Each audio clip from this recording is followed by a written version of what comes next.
Welcome to She Built It. I'm your host, Melanie Barr. Today, Georgia Thomas joins us. Georgia is a former corporate lawyer turned multi-business founder, CEO, and mother who helps entrepreneurs build companies that do not rely on them to function every day.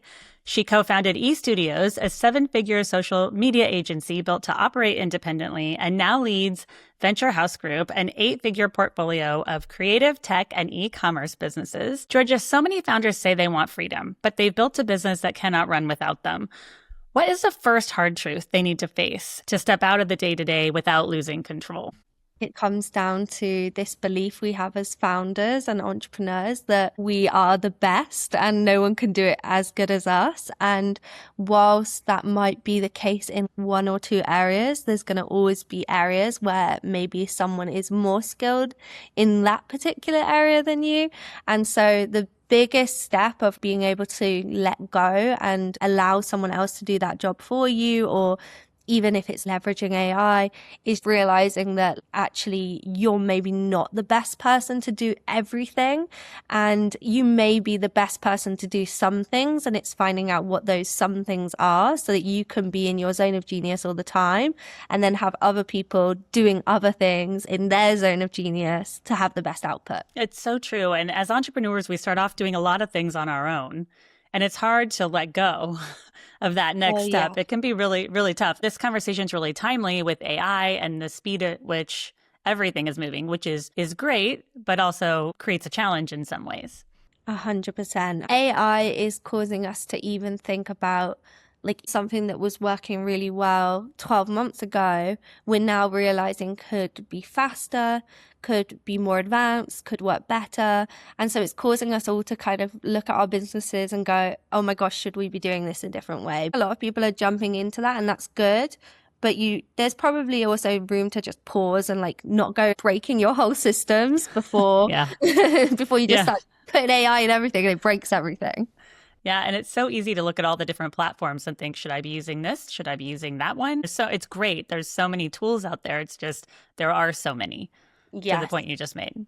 Yeah, and you could be loading yourself up with a million subscriptions that you don't need right now as a business owner, and it's not actually helping you. So I completely agree. Yeah, I just went through that myself. I'm like, okay, what did I try and what am I not using? Yeah.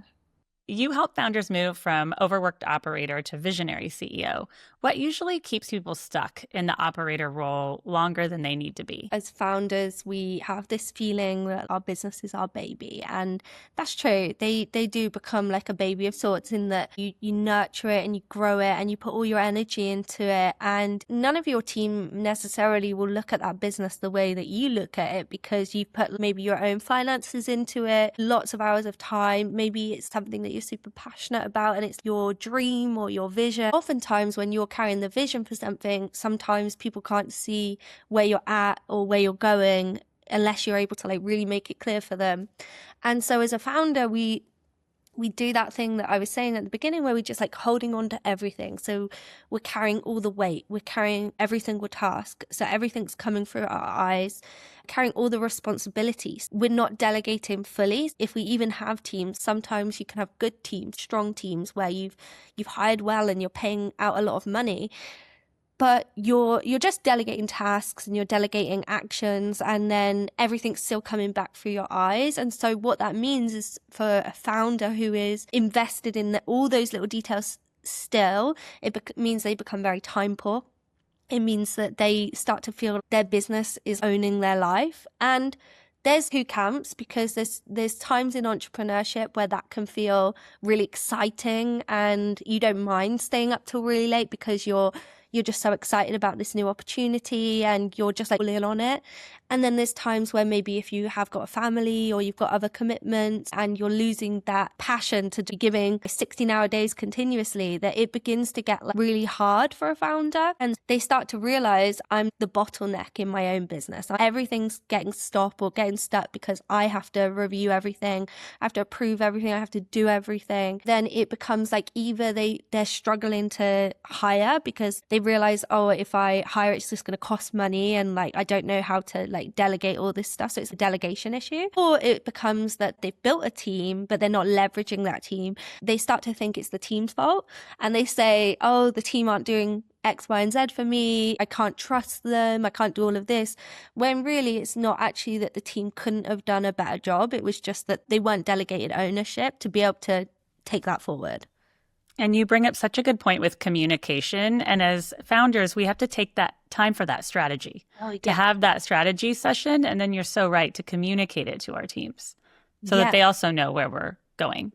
Because so much is living in our heads. I'm working on one of our businesses at the moment, and we've done a bit of a revamp since January. I've actually taken it in a different direction in terms of how we're going to brand and market this. It's like a product-based business. Intentionally, while I've been figuring it out, a lot of it is sat in my head, not being something that the team can tangibly work on. It's only a small team on this business, but that was intentional for a season. But then today I took the time with the entire team to walk through exactly what the new brand vision is, exactly what our mission statement's going to be, going back through everything we've done through Q1 and where we're going for Q2. And I just put everything out on paper or on a PowerPoint, exactly what we're going to do. And it meant that now everyone's back on track. Everyone knows exactly where we're going, and nothing is living in my head. So now I'm able to delegate fully, versus for that season, maybe I was carrying more ownership. Sometimes you do need to go through those seasons as a founder or as an entrepreneur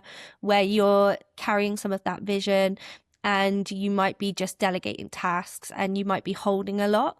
But at some point, if you want to actually empower your team and leverage them, or say you're hiring new people, you have to let that stuff out. You need to get it out there, get it written down on paper, and then delegate ownership over certain areas and what you expect people, and give them tasks that are from start to finish what you're expecting.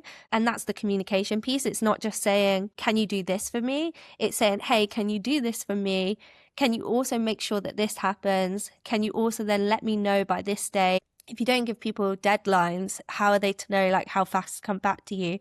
All of this is what gives good delegation, and it's what leads people to do a good job for you. I actually learned that in law, because everything in legal practice is like you're operating through a system of hierarchy. So you've got everyone from partners down to paralegals, and you're somewhere in that puzzle. And you have to give good instructions to everyone who's working with you. And I remember when I was training, a solicitor said to me, if you give bad instructions and the work that comes back to you is bad, it's on you for giving bad instructions. But if you give great instructions and the work that comes back to you is bad, it's on them because they didn't follow your instructions.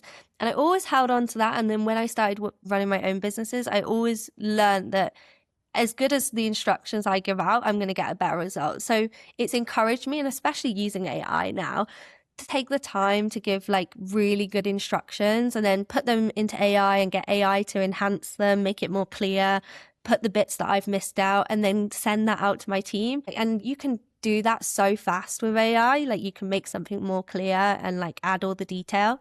That's going to be the thing that maybe will help you get like better output from your team. So true. And it's all about systems. The better systems we have in place. I mean, I've started to clear my entire workspace and I write things down on paper just because I want that creative freedom. I'm on tech all day, but I don't want to feel structured. And then I'll put it into tech and then I'll deliver it to the teams. But we have to schedule in that strategy time because things are moving so fast. Otherwise, we just get lost in the pace of things. And what systems need to be in place first so that business becomes stronger and not messier? It depends on your business and what processes you use. Like, for example, within all our businesses now, we use like CRMs. So like there's amazing CRMs out there, and like Monday, Asana, we currently use ClickUp. We migrated everyone to ClickUp and we're finding that really good. It's got like a lot of great features within it. If you can create a way, whether it's through any of them, some people use Notion, a way for you to capture all of like the team's like responsibilities, tasks, what they're working on, somewhere where you can keep hold of all your SOPs or the procedures that your team are to follow, and then a place where everything's stored. So like Google Drive, for example, is what we use. There's great ways that you can make sure that you've got like structure within your team. And then how are you communicating? It's funny because I've realized as a founder, if I don't uphold our own systems, like they collapse, right? So it's about like making sure that you too are like setting systems and upholding them. So for example, we use Slack for communication. Recently, we started this new thing in the channels where every time you start a topic or you want to speak to someone, you would put the date and then the sort of like summary of what the topic's about, almost like an email header. And then you put the conversation in the thread. And it means then all the channels are like these little titles with the date. Makes it so easy then for everyone when they're going back through the channels, not to like go through loads of conversation, they just go through these threads. It's completely revolutionized as a team how we're communicating with one another, because it means that everyone's following that process now.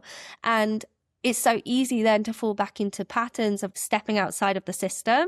And whenever you do that as a founder, you basically allow others to do the same. And you can't then get annoyed if they're not following the systems. One of the things I do is I just like voice note like all my like loose thoughts. And then I put my loose thoughts into AI and just like get it to collect my thoughts and then I'm able to like iterate them. So it's like ever works for you, but then having like a process that just helps you bring it all together. And then one of the things I love to talk about with people who are like stuck, like, which is kind of like the question you asked at the beginning, you know, that stuck thing where maybe someone's like feeling like they're doing everything. One thing we do through our businesses, and what I always try to do is I try to create we've got like our team structure charts, like how we're currently operating. But what I like to do is like do like a sense check like every few months. And I look at like what we're doing as a business, and I create like a perfect structure chart, as in like what kind of people would we have as like part of a perfect team. Or it might not be a person, it might be like a job being done, which now AI or like a software can fill. It might be that certain things are being done by people, whereas like a software can do it for less now. So you have to like really you do have to weigh that up. But then equally, it might be like one person in your team is doing so many jobs, it doesn't make sense to have a software doing that, because they're like carrying it alongside their additional responsibilities. What I do is I map out my perfect team, and then I put my name against the things that I'm doing, all these different jobs that I'm doing. And that helps me visually see, okay, for example, I'm still doing payroll, quality checking, these meetings with these people on this day of the week. And it helps me then see, okay, well, maybe I could have a system for that. Maybe I could delegate that responsibility. Maybe there's a software I can use. And it helps you like get clear in your mind. Like, you know, there's that saying, like, to see the wood from the trees. Like, it's a really visual way to see like how much you're carrying in your business, but also like where maybe you could change things up. It might be that someone in your team has capacity and they can take on a different role or a different responsibility that currently you're doing, and it helps you sort of shift things around a little bit. And that's such good advice, talking through structure, because everything is changing almost daily. Companies are having to evaluate these things almost daily and weekly.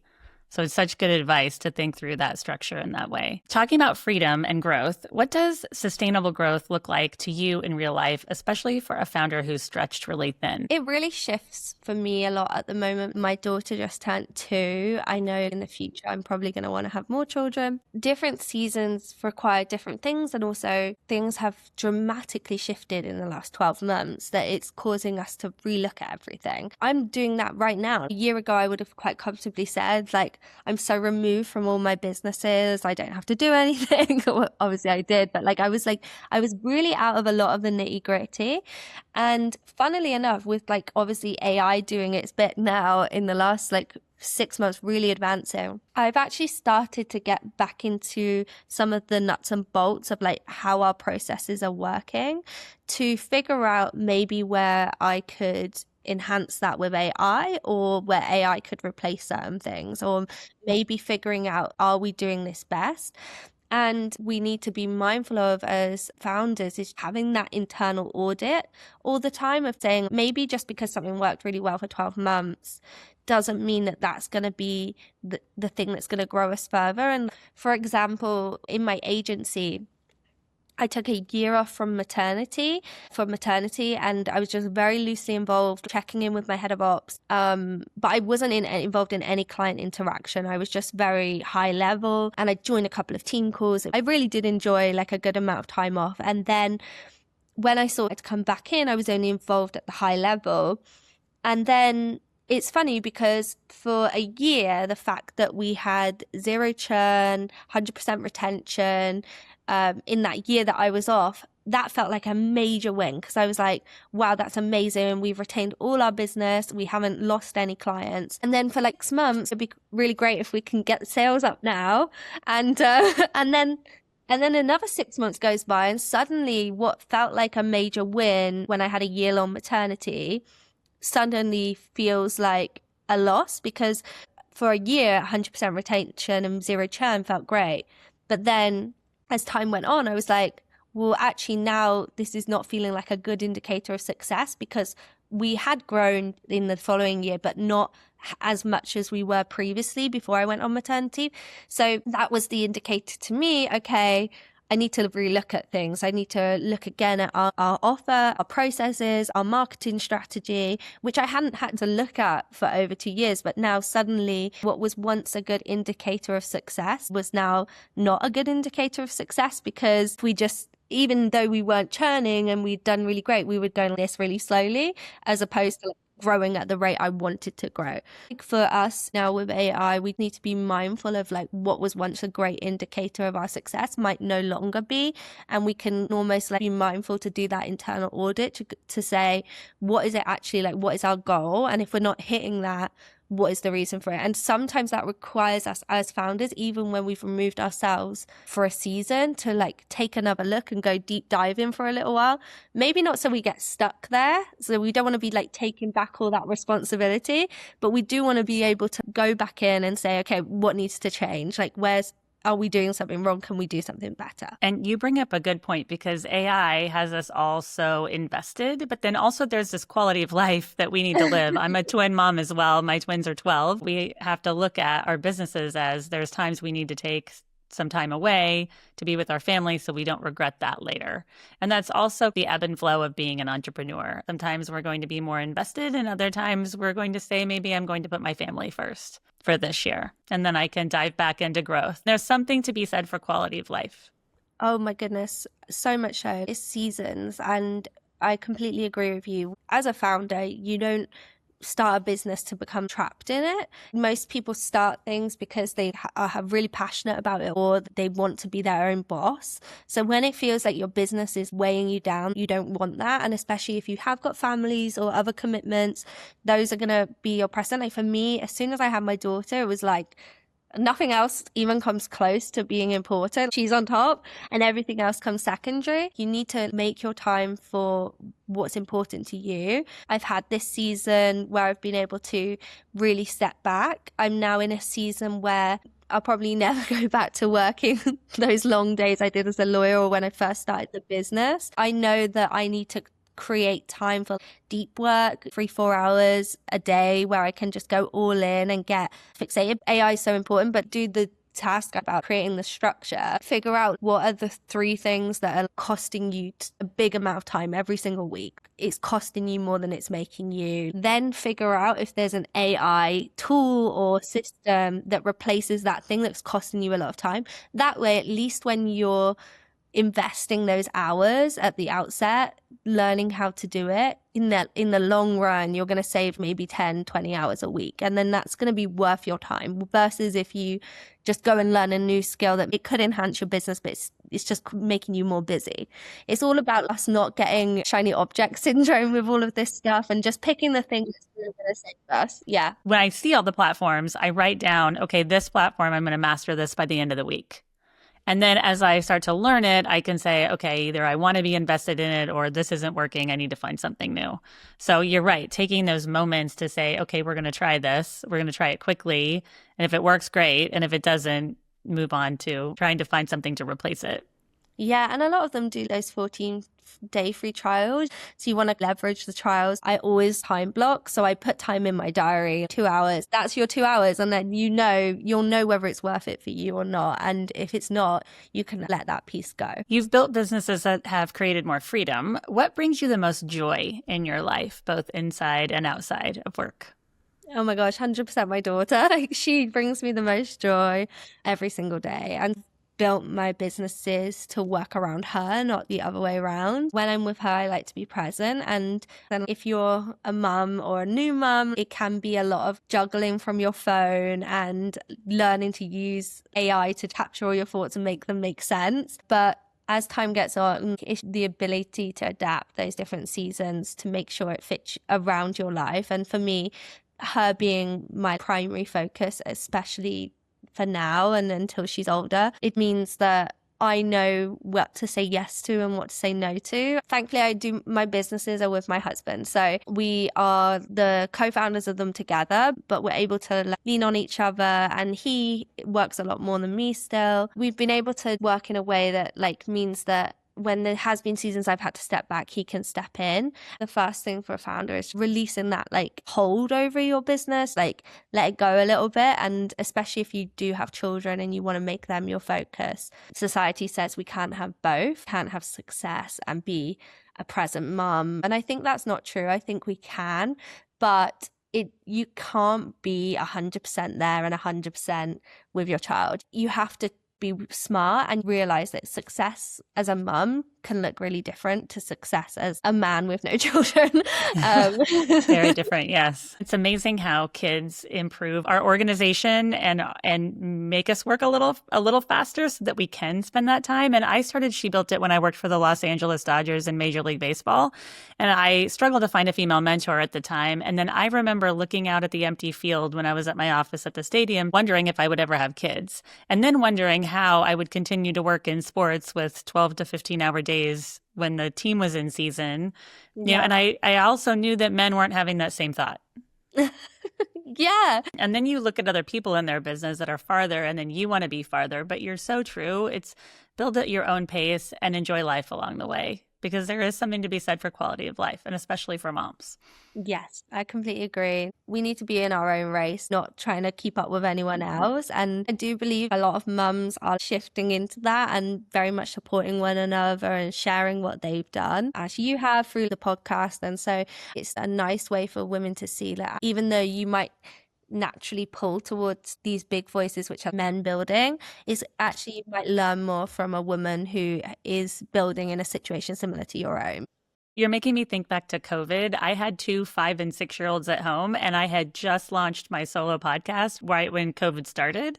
I had to hire someone to take them to the beach 4 hours a week so that I could keep up with the recording. And then at one point they closed the beach. I was trying to record with 2 5 and 6-year-olds running around the house. I mean, a lot of people were in, but I thought I want to keep showing up for women and business leaders so that they continue going for everything that they want in their life. Because we can do it. It's just we're doing it differently. Thank you so much. You've given us such good advice and so much to think about today. I've loved our conversation. Please share with us how and where we can find you. Yes. So the best way to find me right now is just on social media, Instagram, TikTok, Facebook, and it's @with Georgia Thomas.